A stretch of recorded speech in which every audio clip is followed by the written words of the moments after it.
Hi friends, ഇന്ന് നമുക്ക് വളരെ എളുപ്പത്തിൽ ഒരു അടിപൊളി കോഫി പുഡിംഗ് ഉണ്ടാക്കിയാലോ. അതിന് വേണ്ടിയിട്ട് ഒരു പാക്കറ്റ് ചൈന ഗ്രാസ് എടുത്തിട്ടുണ്ട്.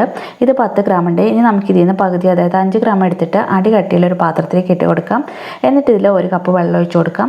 ഇനി ഗ്യാസ് കത്തിച്ച് ഇത് അടുപ്പിൽ വെച്ച് കൊടുക്കാം. ഇതൊന്ന് മെൽറ്റായിട്ട് വരുമ്പോൾ ഇതിലേക്ക് 4 ടേബിൾ സ്പൂൺ പഞ്ചസാര ഇട്ട് കൊടുക്കാം.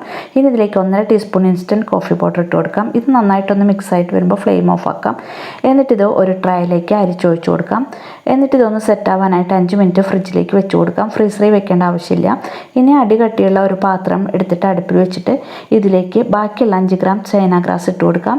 ഇതിലേക്ക് 1/2 കപ്പ് വെള്ളം ഒഴിച്ച് കൊടുക്കാം. എന്നിട്ടിത് ഒന്ന് മെൽറ്റായിട്ട് വരുമ്പോൾ ഇതിലേക്ക് 1 കപ്പ് പാൽ ഒഴിച്ച് കൊടുക്കാം. ഇതൊന്ന് ചൂടായിട്ട് വരുമ്പോൾ ഇതിലേക്ക് 1 ടേബിൾ സ്പൂൺ ബട്ടർ ഇട്ട് കൊടുക്കാം. ബട്ടർ മെൽറ്റായിട്ട് വരുമ്പോൾ 4 ടേബിൾ സ്പൂൺ പഞ്ചസാര ഇട്ട് കൊടുക്കാം. ഇനി ഇതിലേക്ക് 1 ടീസ്പൂൺ കോഫി പൗഡറും 1 ടീസ്പൂൺ ബൂസ്റ്റും ഇട്ട് കൊടുക്കാം. ഇനി ഇത് നന്നായിട്ടൊന്ന് ചൂടാകുമ്പോൾ ഫ്ലെയിം ഓഫ് ആക്കാം.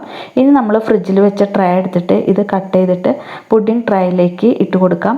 ഇതിൽ നിന്ന് കുറച്ച് പീസ് മാറ്റി വയ്ക്കുന്നുണ്ട്. ഇനി ഇതിലേക്ക് ഫില്ല് ചെയ്യാനുള്ള പുഡിങ് അരിച്ചൊഴിച്ച് കൊടുക്കാം. എന്നിട്ട് ഇതിന് മീതെ മാറ്റി വെച്ച പീസ് ഇട്ട് കൊടുക്കാം. ഇനി ഇതിന് മീതെ ഒന്ന് കടിക്കാൻ വേണ്ടിയിട്ട് കുറച്ച് ബദാം പരിപ്പ് ചെറുതായിട്ട് കട്ട് ചെയ്തിട്ട് കൊടുക്കുന്നുണ്ട്. ഇത് ഇടണം നിർബന്ധമില്ല, ഉണ്ടെങ്കിൽ ഇട്ടാൽ മതി. ഇനി ഇത് മൂടി വെച്ചിട്ട് ഫ്രിഡ്ജിലേക്ക് വെച്ച് കൊടുക്കാം. ഫ്രീസറിൽ വെക്കരുത്. ഫ്രിഡ്ജിൽ വെച്ച് ഒന്ന് തണുത്തതിന് ശേഷം നമുക്കിതൊന്ന് എടുക്കാം. ഇനി ഇത് ഒരു പ്ലേറ്റിലേക്ക് കമഴ്ത്തി കൊടുക്കാം. ഇത് നല്ല ടേസ്റ്റാണ് കേട്ടോ.